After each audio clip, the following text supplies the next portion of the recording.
Washington, co-founder of Funder, and welcome to Behind the AI. Today, I'm here with Kirill and Anna from ConferenceCast. Really excited to have you on the show today. Where are you all calling from?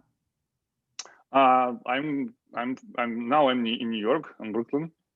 Yeah, and I'm in Russia, so in Moscow. Russia. That's pretty far away from us. We have quite a diverse.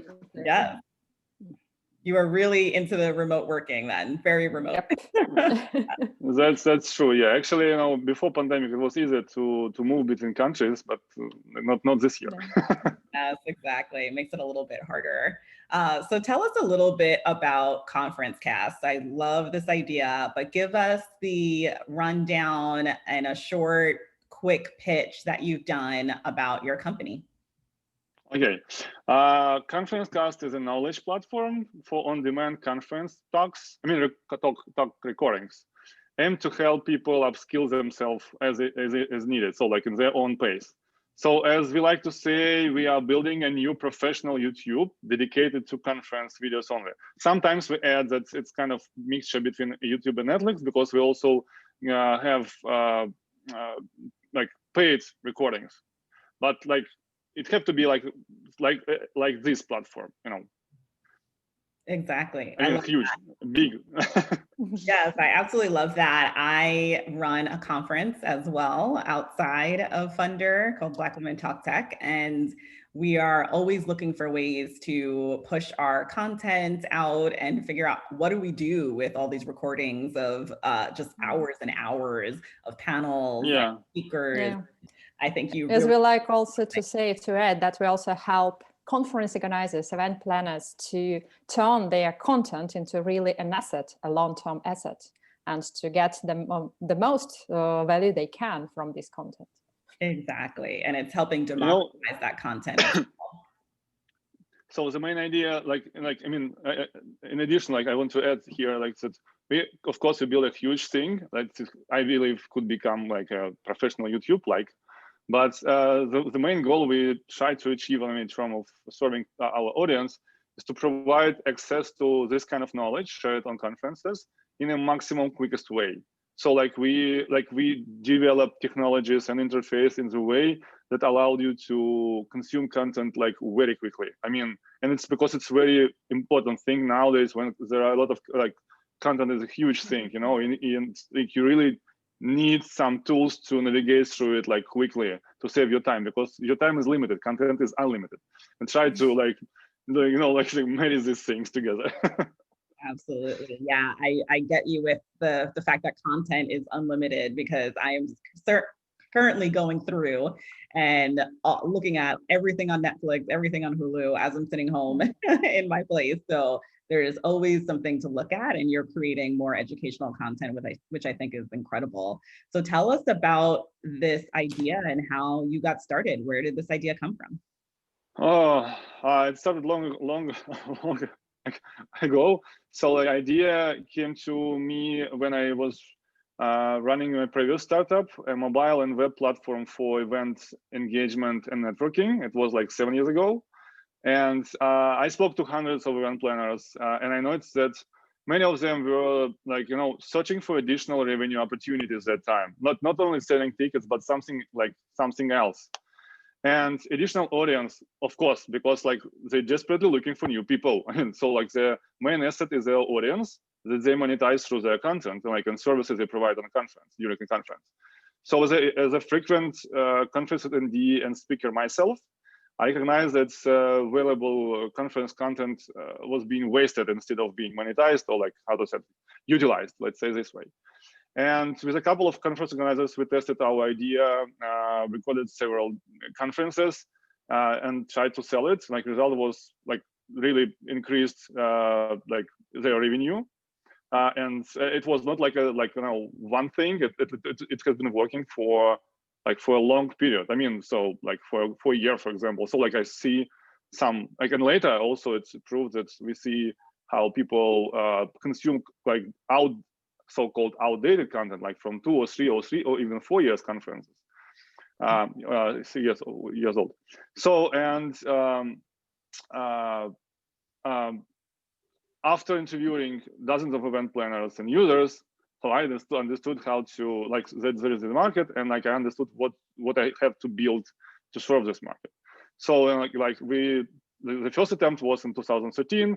Then it was like a little bit like small fail because of many circumstances, and like I relaunched it in 2017, like as a on-demand platform, kind of like an archive or library. In Eastern Europe, in Russia, and in Eastern Europe countries, but first of all in Russia. We've been almost in stealth mode, and like during this time, we've served over 5,000 video purchases with zero investments in marketing. Like in 2019, I came to the US because it's the biggest conference market in the world. And for the last year, we've been developing a marketplace for video talks, and while interviewing event planners and users, collecting exclusive and free conference recordings on the platform. So like, and we launched our we went from this hidden mode, like under radar mode, like this autumn, late August. And I'm proud to say that now we are the largest dedicated library of professional talks with over 13,000 hours of content and more than like 31,000 of speakers collected. Like every speaker has at least one talk connected to his profile. Wow, that's incredible. Yeah. You are obviously creating a lot of value with what you're building, the fact that you can monetize content from years ago, the fact that you have grown so large without any marketing dollars or investment. You're obviously creating something that people really need on both sides, right? So it's not just about the conference organizers, but on the other side, people are able to view your content and learn more about these different events that they didn't get a chance to go to or want to revisit. Yeah. I think that's really incredible. So what's your big vision for the company then? You've had all this growth, you've had all this success. Where do you want to go? Where do you see ConferenceCast going? Like I see it as an ecosystem, because actually this industry involves many players. Like there are 4 at least of them. Actually there are 5, to be honest. But we focused on 4. First is content producers who are speakers. Yeah, they have this knowledge they share on conferences, but they produce this content on conferences. So like they this help of conference organizers. So it's like the second player. Third player is influencers, so people who can curate content, because as I told earlier, as I said earlier, that content is a mess now, and like we are looking for ways how to narrow your search, like to bring your result for your request as quick as possible. And we see a huge opportunity here to work with industry influencers who allow us to could help us to build narrow collections or playlists sometimes with commentaries, so that helps you also to consume it, to find a proper answer to your request. And the last actor is a user or attendee. I mean, people who used to visit conferences in person and who are visiting conferences online now. And I think somehow they will continue to combine all these approaches in the future when COVID is left. I mean, so there will be for sure some conferences will stay online forever, but some of them will get this new part that makes them hybrid. So for some of them who want to attend in person, they could be there in person. For example, people from the city where a conference will happen.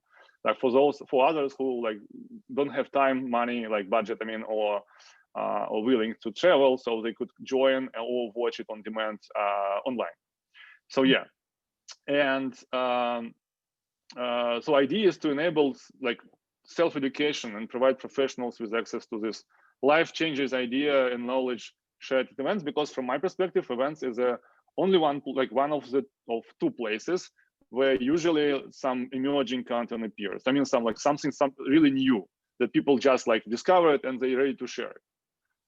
That's amazing. Yeah, and it seems like you said, now is the right time where all of these conferences are going virtual, or they're trying to figure out how to get their content out and have it be evergreen and lasting. this is the time for you to Yes. really grow and build everything up. And the whole idea of bringing influencers in makes so much sense because so many influencers are speaking at these conferences anyway. So why not go directly to that source, work with them to build your company up? I think that's a brilliant plan and sounds like it's already in motion. So building out this huge vision for your company is not always easy. So who do you go to for advice and support? Who is in your founder hotline? Actually, it's depending on issues. I mean, so as for business development, I have a few pals, like entrepreneurs like me, and we discuss our startups and our progress from time to time. And I can advise each other based on our own experience. So like we share our experience, and like sometimes I come to them like with a request, like guys, like I looking for something. Like do you have an idea how I can solve it? And also I believe so like we can provide each other some, because our startups are almost in the same like stages, so we can provide us like to each other some valuable support as entrepreneurs and help each other to succeed. I mean, in terms of development of my primary hotline, it's my co-founder, CTO, and our early angel, who is with us since early start, like some 3 years already. He was also tech guy, so he's owner of outsourcing development company. So like, and my base inspiration is my parents and close friends. Like it's mostly personal thing than like business. I mean, to get support when it is needed. But yeah, so it's not so many people actually. I love that. I mean, it sounds like you have a really strong support network that's around you. What about you, Anna? The same question. For me, for me, the best inspiration is my family for sure. It's my sister, who is also an entrepreneur, and sometimes we discuss all these issues. And my mom, she has a great experience. So looking from the stage of her age, she can provide me with some advice. And for sure, some people, some friends. And mostly those people who are also business people who have their own businesses and who can consult me on certain issues. And of course, the team of ConferenceCast, because we discuss a lot of issues on a daily basis with Kirill and with our advisors. So they are one of the best inspirations for moving for bringing the issues, the things to succeed. Absolutely. Having your team around you and supporting you is so important. And I think that's so great. So last question for both of you as well. What do you love most about being a founder? So I like, this opportunity to create, manifest things from ideas, dealing with opportunities and challenges. And of course, making decisions. Yes, yeah. If to sum up, I love the feeling of being a creator, of responsibility and freedom. Because I can literally do everything, in this field. I love that. Yes, you have to really enjoy making decisions as a founder, because that's not only, decisions comes from, from ideas. So like when you have something in your mind and you try to do it, you have to make decisions. But ideas come first. Mm-hmm. Everything comes from an idea. And what about you, Anna? Well, since I'm not a co-founder, but actually I would say that I love to be the right hand of Kirill, if I can say so, because I've been working with Kirill for long years already, starting from his first startup in the conference industry. And it's really engaging for me. It's really inspiring for me because I learn from him a lot of things. And I like to sum up his ideas, his great ideas, and to present them in the best way, so that they can be understandable, they can be really attractive for the audience, for those people who we are developing them for. Yeah, I think that's so great. And it sounds like you balance each other out. Kirill has the ideas and the vision. Yeah, that's true. Execution. So that's really great. Well, really, Alan provided me a huge support here because actually, sometimes I'm too high. I mean, with my ideas. Just to set him down a little bit. Yes. I totally understand that. Well, where can they find more out about ConferenceCast? Where can they find you online? On ConferenceCast.tv. Actually, yeah. On our website, we also have the links to our social networks, so you can find out there. Okay. Yeah, we have a page in LinkedIn, so we're going to restart our content marketing soon. So we have some bunch of ideas that will tell about us as a product, as a service. I mean, not selling it. I mean, as a product, but telling a story about us. I mean, and since we have it in our plan for next months to publish them. So I think for those who are looking for more information, they can find some information there. Yeah. Perfect. So, and ask directly. So and you also so go to ConferenceCast TV if you want to find more out about this incredible business that Kirill and Anna are building. You can also go to funder.ai to invest in this business. It is currently open, so make sure you get in on the ground floor of this business that is clearly taking off before the portfolio closes. Thanks so much for joining us, and thanks so much, Kirill and Anna. Thank you. Thank you, Laura. Yeah, have a good day. Keep it going.